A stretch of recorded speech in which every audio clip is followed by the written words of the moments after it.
Middle class मामले में आपका स्वागत है। व्यापार समाचार में हिंदी समाचार से DRCMA अलगेसन घोटाला। केंद्र सरकार सड़क परियोजना ₹7.5 लाख करोड़ भाग -46.610 राष्ट्रीय राजमार्गों पर वाणिज्यिक संचालन। राष्ट्रीय राजमार्गों पर उपयोगकर्ता शुल्क राष्ट्रीय राजमार्ग शुल्क दर और संग्रह का निर्धारण नियम 2008 के अनुसार एकत्र किया जा रहा है। कार्यान्वयन एजेंसियां सरकार द्वारा उनके साथ निहित राष्ट्रीय राजमार्गों पर उपयोगकर्ता शुल्क लगाती हैं और एकत्र करती हैं। सार्वजनिक वित्त पोषित और HAM मोड परियोजनाओं के मामले में उपयोगकर्ता शुल्क संग्रह टोल संग्रह एजेंसियों के माध्यम से किया जा रहा है और वही भारत के समेकित निधि को प्रेषित किया गया है। BOT टोल परियोजनाओं के मामले में रियायतकर्ता रियायत अवधि के दौरान उपयोगकर्ता शुल्क एकत्र कर रहा था। ऑडिट 66 परियोजनाओं की समीक्षा करते हुए परियोजनाओं की टोलिंग के बारे में निम्नलिखित विसंगतियों का अवलोकन किया।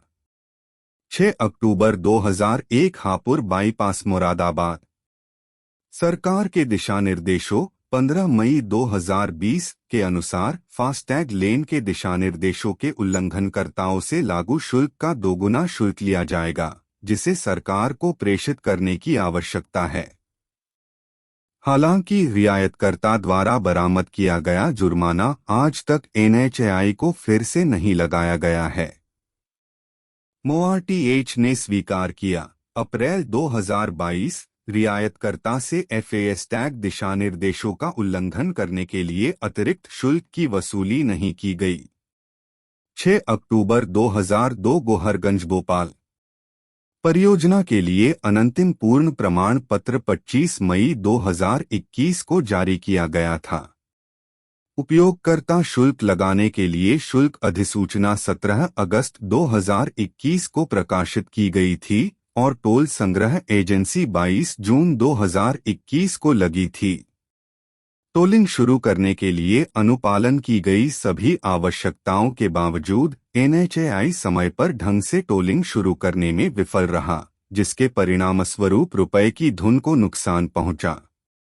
अगस्त 2021 तक 4.71 करोड़ रु।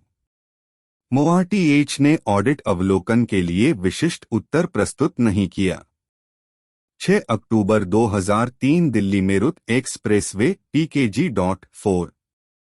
हालांकि 31 मार्च 2021 को खिंचाव का अनंतिम पूर्ण प्रमाण पत्र जारी किया गया था, लेकिन MoRTH का निर्णय अभी भी लंबित था। मार्च 2022 को लागू करने से खिंचाव पर टोल लगाने की शुरुआत के बारे में स्वचालित नंबर प्लेट मान्यता सह फास्टैग आधारित multilane free flow tolling system MLFF।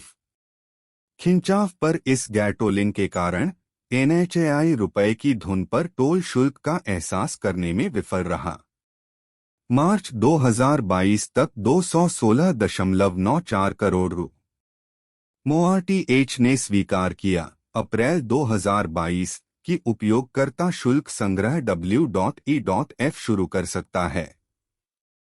1 अप्रैल 2022 जिससे उस समय तक उपयोगकर्ता शुल्क के संग्रह में देरी हुई। 6.11 सम्मिंग।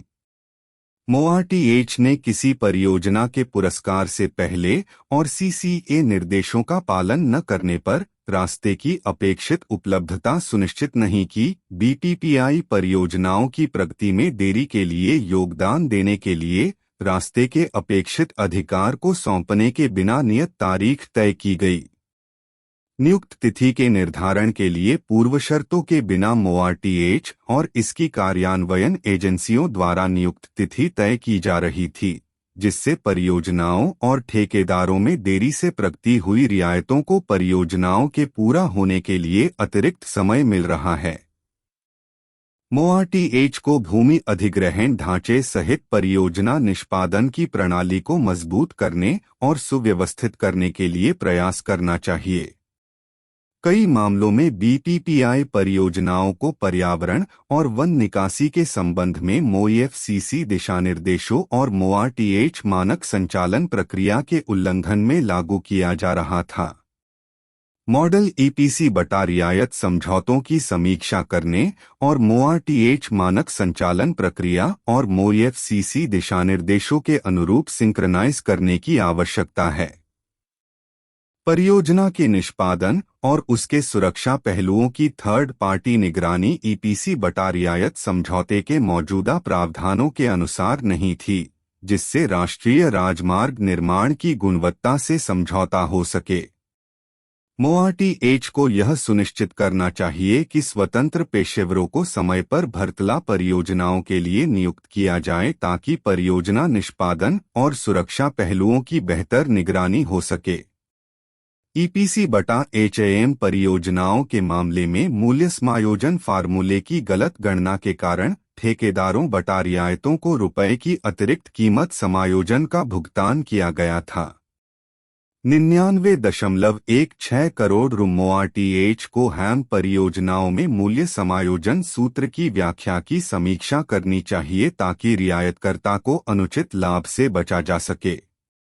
एनएचएआई द्वारा एस्क्रो खातों की खराब निगरानी के परिणामस्वरूप धनराशि को रुपए में बदल दिया गया।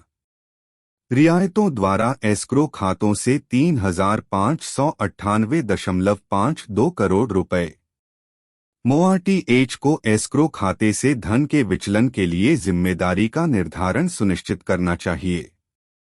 विस्तृत परियोजना रिपोर्ट में कुल अनुमानित यातायात निर्धारित दरें 305 दिन कार, जीप, वैन या लाइट मोटर वाहन -19,440 @ 155 हल्का वाणिज्यिक वाहन -2,895 @ 245 बस या ट्रक 4,534 @ 520 तीन धुरा वाणिज्यिक वाहन -1,134 @ 565 भारी निर्माण मशीनरी एचसीएम या पृथ्वी पर चलने वाले उपकरण ईएमई या मल्टी एक्सल वाहन एमएवी -465 @ 815 ओवरसाइज्ड वाहन 7 या अधिक धुरा 13 @ 990 रुपये रु 71,12,710 305 दिन 216 रुपये 94 करोड़।